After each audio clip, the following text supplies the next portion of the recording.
we might think that the greatest danger facing teachers comes from unruly pupils. But in more and more countries, they're being harassed, threatened, and even butchered in front of their students. In this film, we'll be asking why teachers are increasingly being seen as legitimate targets by repressive governments or armed factions. Teachers have voices. Teachers quite often are agents for change. Teachers are community leaders. Teachers can mobilize a community. Teachers can speak up. Teacher unions speak up for quality education. They speak up for education for all. And in some cases, this is not what the regime of the day wants.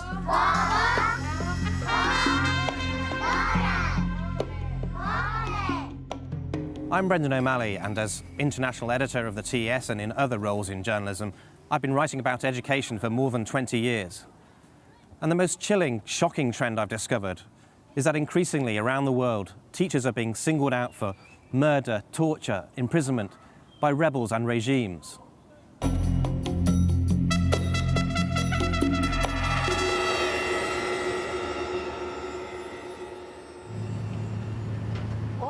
The most dangerous country to be a teacher is Colombia, where dozens are murdered each year. They're targeted by right and left-wing militia because they speak up on behalf of their communities. Almost every week there'll be an assassination of a teacher. On average, in recent years, there have been well over 40 teachers killed each year. Teachers are forced into exile every year due to threats. There are attacks, physical attacks on teachers. Teachers every year are forcibly disappeared.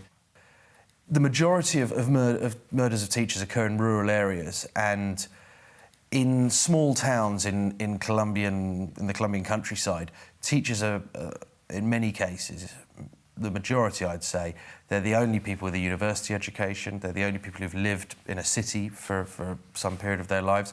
So they're looked to as natural community leaders by the population. One of the worst cases of persecution involves Raquel Castro and Samuel Morales, two ordinary teachers who became active in their trade union. I actually met Samuel 5 years ago in a cafe in London. He had just fled Colombia, where assassins had tried to kill him at a funeral. And I remember he was a passionate man, passionate about teaching, passionate about his pupils. He was the only teacher in a school of 45 pupils, aged 5 to 12. And what turned him to campaigning was the fact that there was a foreign oil company taking 400 barrels of oil a day right next door, while there he was teaching under a leaky palm leaf roof with no water to drink, no toilets and no textbooks. But Samuel's trade union work made him a target. He and his wife and 4 children had to keep moving from house to house. He never went anywhere without a pistol, and like other union leaders, he needed a bulletproof vest, a bulletproof car, and 2 bodyguards to protect him. We talked together for a couple of hours. He told me about his love of teaching, and I think the saddest thing was that he told me that in the end he had to give it up. He was worried that they would come for him in the classroom, they might try to kill him, and if they missed, they might kill some of his children instead. But a year after I met him in London, Samuel and his colleague Raquel faced an ordeal more terrifying than anyone could have imagined. Raquel and Samuel were both officials of the regional CUT. CUT is the Colombian TUC, Trade Union Congress. They had gone to a small village to join in a campaign, or rather to lead a campaign, to protect the simple peasant farmers, the campesinos, from being driven off their land in order to facilitate oil exploration. They were all under death threat because of their previous trade union activity. There were 5 of these CUT colleagues on the delegation. Because they'd had previous death threats, they slept in separate houses. A murder squad from the uniformed official government army came in the night, found 3 of them where they were sleeping, took them out into the street and shot them. They didn't find Samuel and Raquel during their first sweep of the buildings. They found them a little later. Raquel and Samuel both were then subjected to the most appalling psychological pressure. They were both put before firing squads more than once, led to believe they were going to be shot, but the executions weren't actually carried through. Raquel and Samuel spent 3 years in prison. Although they've now been released, there are still fears for their lives. There's also growing international concern that armed forces are killing teachers in Colombia and no one is being prosecuted. There was a study done last year of just under 2,500 trade unionists who'd been murdered in Colombia in the last 10 to 15 years. Not all of them teachers, but about half of them were teachers.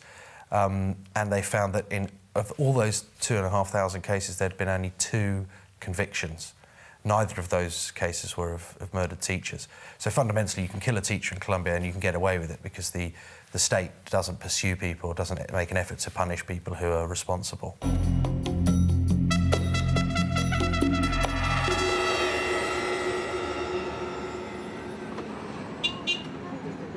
We went to Addis Ababa, the Ethiopian capital, where a repressive government has for many years clamped down on freedom of speech and harassed teachers.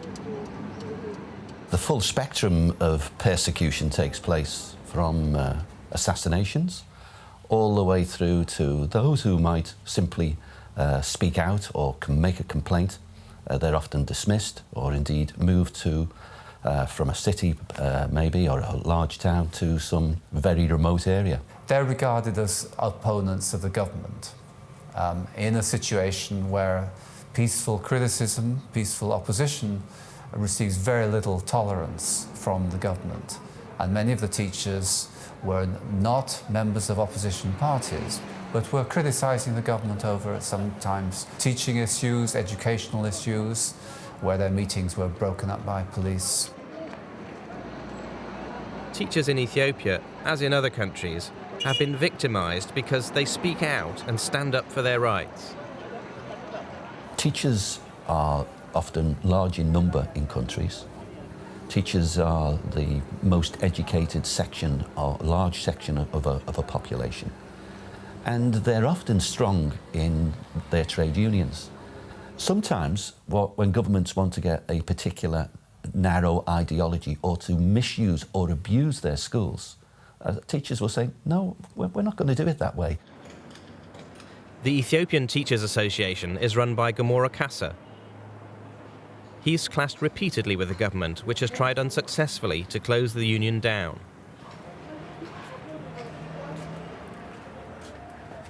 This is my office.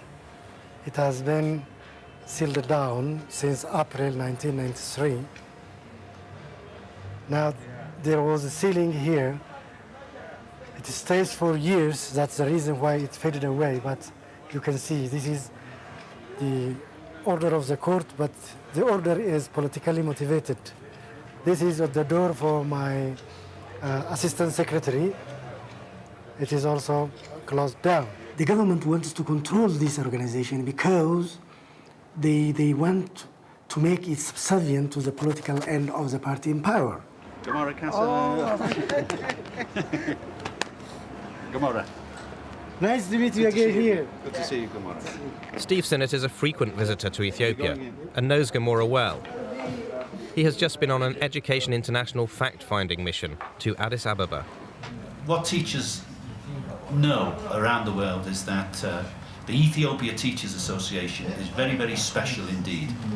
And the way in which you struggle for free trade unionism, for teachers to be able to speak up for the children in your country, speaking up for education for all, to get all children into school, the way you speak up for these things and for democracy is a real inspiration for teachers. So we thank you for everything you do on behalf of teachers in Ethiopia and for teachers across the world, Gamora.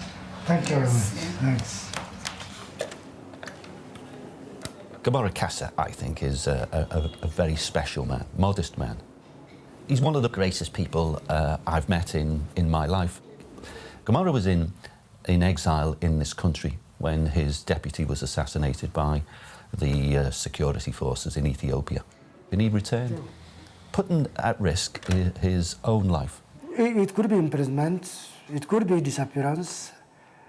Why not shooting? Because I have the experience of my colleague, Asaf Amar, who was murdered while he's on the way to the office. Or they may create another fictitious crime for me. They are very notorious for creating fictitious crime. Steve Sinnott believes it's vital that British teachers support colleagues who are being persecuted in other countries. We can't teach global citizenship in our classrooms without us attempting to practice that ourselves. And we can't encourage people to show some courage and advocate human rights without us being supporters of those people who show those particular qualities. Our own government gives £130 million of aid a year to Ethiopia. Should we really be giving them this aid if they treat teachers this way? The British government, I think, has a duty to ensure that it is vigilant about the way in which the government behaves that is receiving substantial amounts of aid, making sure that they cease the persecution of teachers.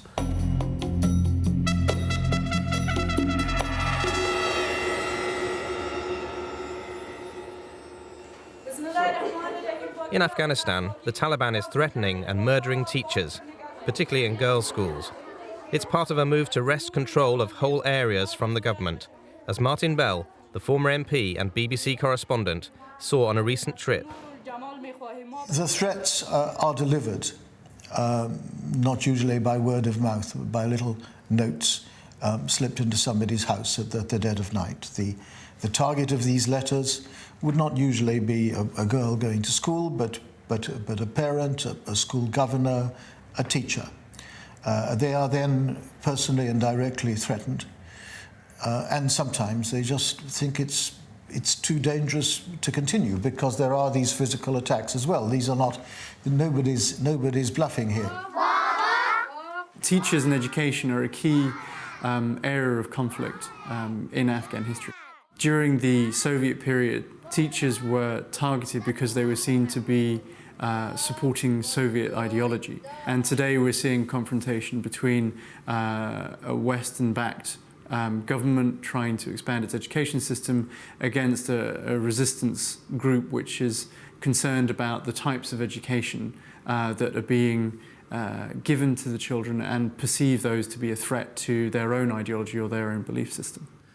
Do we know who's responsible for the attacks? Is it the Taliban or other groups? Taliban is one of these very vague and rather loose terms. There are many different groups involved, so it's a whole complex mix of things. But at the back is the ideology which insists that girls should be educated only in the Quran. We had a very affecting and moving meeting with the family of an 11-year-old girl who was killed. She just left school and was gunned down in cold blood by two men on a motorbike, and her best friend and a teacher were shot as well. But in Afghanistan, parents and teachers are refusing to give in to intimidation. They're forming local committees to defend their schools, and there's some evidence that the number of attacks is falling. During 2006, when there was this significant upsurge in attacks on schools, there were a series of kind of policy meetings in Kabul and an idea of asking communities to be involved in the protection of their schools, primarily through the parent-teacher associations, whereby they would post guards, they're called chowkidars in Afghanistan. And I think through 2007 we have seen that initiative begin to reduce the risk to schools as the number of attacks have reduced. I think mobilising communities and teachers' role in that mobilisation and as part of that community, quite often in a leadership capacity, I think it's another way of saying enough is enough, this has to stop, and we are speaking up to make it stop.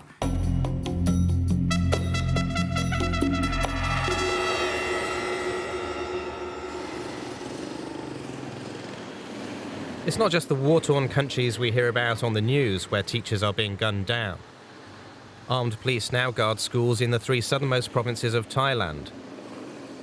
In the last 3 years, more than 75 teachers have been assassinated by Islamic fighters seeking autonomy. In this incident in June 2007, 2 teachers were killed in the school library. In some cases, they're quite targeted and quite brutal. In the case of some teachers at the beginning of 2007 who were who were essentially confronted in front of their students and were shot at point-blank range in front of their students. And other times, the assassinations have been what we'd call much more cowardly and much less brutal, just people riding the backs of motorcycles, for example, and gunning them down in the street. When the government provided armed escorts for teachers, the fighters switched tactics to arson. More than 260 schools in the south have been burned down since 2004. The insurgents want to see the school system as the most, aside from the military, of course, as the most recognizable representation of the Thai government, which is largely Buddhist. Of course, most of the population in the country, save for the south, is Buddhist. The message I think that they're trying to send is that the discrimination that they've experienced, and indeed they have, it needs to be said that some of their grievances are quite legitimate. So what are their grievances? I mean, is it the language they teach in? Or? The language is certainly one, and there have been a number of initiatives at the legislative level to try to allow either Malay or Yawi or other local dialects to be the language of instruction, at least in some of the schools in the south, the state-run schools. Of course, some of the Muslim schools are free as independent schools to teach in whatever language they see fit, but none of those initiatives have passed yet. In many parts of the world, schools could help to ease tensions by promoting tolerance, and combatants could be encouraged to recognise them as neutral zones. In southern Thailand, that would mean teaching in the local language and teaching about Islam. It's always been a very political question as to what's in the curriculum and who decides what's in the curriculum. And usually it's the government of the day of whichever country, regardless of how that government became the government, that makes those decisions. And in many countries, tracing through their history, they have a number of ethnic groups. They have a right to maintain their language and their culture, and often education is used to in fact achieve the opposite. So they lose their language, they lose their culture, instead of education being the means of retaining it and appreciating the diversity. It has been used in the opposite way. In many countries, there's strong evidence that teachers, because of their status in society, are more vulnerable than ever, and are seen increasingly as legitimate targets by repressive governments and militant groups. Schools are such safe, normal parts of our lives, and yet in more and more places around the world, teachers and children can't just come and go without wondering whether they're going to be murdered by assassins or blown up by a bomb. It's time for the world to wake up to this problem. We must think more seriously about how we can provide protection for them, how we can ensure the perpetrators are prosecuted, and how we get to the point where schools are treated as zones of peace and recognised as safe sanctuaries.